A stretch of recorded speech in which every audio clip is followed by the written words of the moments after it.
Welcome back. Iran versus America మధ్య యుద్ధం దాదాపు ముగిసింది.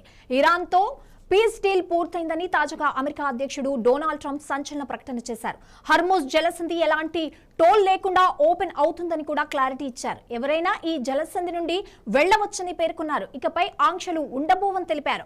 యుఎస్ నావికా దిగ్బంధనాన్ని కూడా తొలగిస్తున్నట్లు ప్రకటించారు ట్రంప్. ఇక ఆలస్యం ఎందుకు, షిప్ల ఇంజిన్లు స్టార్ట్ చేయండి, ఆయిల్ తరలించండి అంటూ ట్రూత్ సోషల్ మీడియాలో పేర్కొన్నారు. ఈ నెల 19వ తేదీన స్విట్జర్లాండ్ తో శాంతి ఒప్పందాలపై ఇరు దేశాలు సంతకం చేస్తాయని క్లారిటీ ఇచ్చారు.